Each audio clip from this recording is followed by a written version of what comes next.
Si eres sujeto obligado, debes mantenerte actualizado y dominar cómo se realiza el proceso de escalamiento de una operación sospechosa. Por eso, con el contenido de este video nos proponemos profundizar los conocimientos necesarios para hacerlo de manera oportuna, eficaz y con operatividad para lograr nuestro objetivo estratégico país. Todos los sujetos obligados registrados ante la UAF que sospechen que los activos de un cliente u otros podrían estar vinculados con LA, FTFP y delitos precedentes asociados al lavado de activos, al momento de realizar o intentar una operación, deberá reportar inmediatamente estas sospechas a la UAF.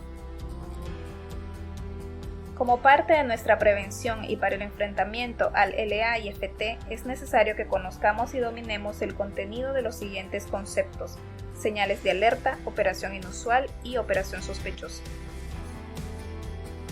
Las señales de alerta son elementos indicativos de comportamientos atípicos que requieren de nuestra atención. Una operación inusual es cualquier actividad que supera los parámetros de normalidad predefinidos y es generada por una o varias señales de alerta. Y una operación sospechosa es toda transacción que resulta inusual y carente de justificación económica y o jurídica aparente. Entonces, ¿cómo puedo identificar una operación inusual? Primero, es necesario recalcar que los sujetos obligados deben mantener un monitoreo permanente y con enfoque basado en riesgo en el transcurso de su relación con el cliente, lo cual es clave para la identificación de operaciones sospechosas.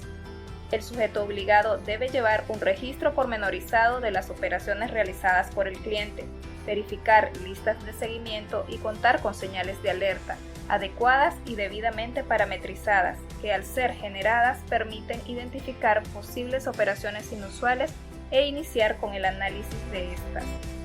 ¿Cómo podría realizar un adecuado proceso de análisis? El proceso de análisis consiste en un conjunto de medidas encaminadas a determinar si la operación presenta o no justificación y si es coherente. En ese sentido, se debe recopilar información del involucrado y las partes relacionadas, aplicar técnicas de análisis, considerar la actualización de la DDC o bien realizar visitas in situ. Asimismo, se revisan las fuentes internas de información, tales como productos y servicios financieros, historial de créditos, estados de cuenta, referencias personales y crediticias, base de datos de antecedentes y lista de requerimiento de autoridades. Igualmente, se consultan las fuentes externas como listas del Consejo de Seguridad de Naciones Unidas, Interpol, Offshore Leaks Database, Open Corporate, noticias de medios confiables y redes sociales, entre otra información pública disponible. ¿Cómo concluye el proceso de análisis? Con la información recopilada durante el análisis, se podría determinar si la operación inusual generó nuevas señales de alerta. Por lo tanto, si ésta carece de justificación económica o jurídica aparente y se concluye que existen sospechas de LA, FTFP, el sujeto obligado deberá remitir un reporte de operación sospechosa a la UAF, adjuntando toda la documentación pertinente. Caso contrario, se descarta la operación inusual cerrando en ambos casos el expediente de análisis. Pero, ¿cómo puedo aplicar el procedimiento de detección y análisis de una operación inusual? Veamos los siguientes ejemplos para comprender el procedimiento. En este caso, un joven identificado como Rodrigo José López López se presenta el 20 de marzo a una institución financiera con intención de retirar $700 remitidos por Pedro Alcántara desde El Salvador.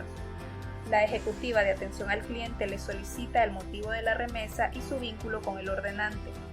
Al respecto, el cliente responde que el dinero es para remodelación del hogar y el ordenante es su primo. Sin embargo, la ejecutiva que lo atiende nota en el cliente un comportamiento nervioso y apresurado. Además, observa que tiene un trozo de papel con la información predicha. Al ingresar la transacción en el sistema, este genera una alerta por ser la sexta operación en un mes. Por lo tanto, la ejecutiva procedió a informar esta situación al oficial de cumplimiento. El oficial de cumplimiento revisa el expediente del cliente, identificando que en el PIC declaró como ocupación ser conductor de autobús, con ingreso mensual no mayor a los 9.000 córdobas. De inmediato, el oficial de cumplimiento contacta al cliente para solicitar documentos que justifiquen la recepción de dichos fondos, quedando a la espera de su visita.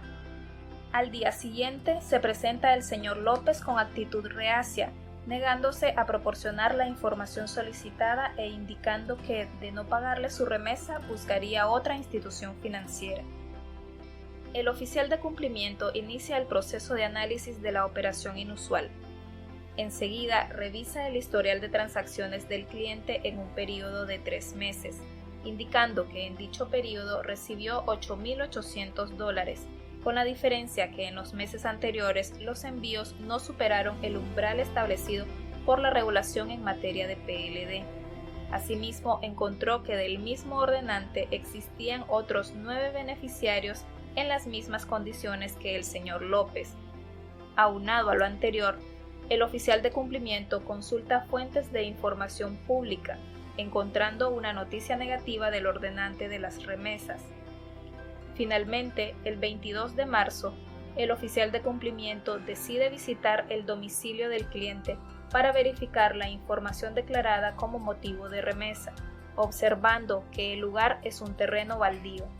Con todo lo anterior, el oficial de cumplimiento clasifica la operación como sospechosa y decide enviar un ROS a la unidad de análisis financiero, determinando como fecha de operación el 20 de marzo y como fecha de detección el 22 de marzo.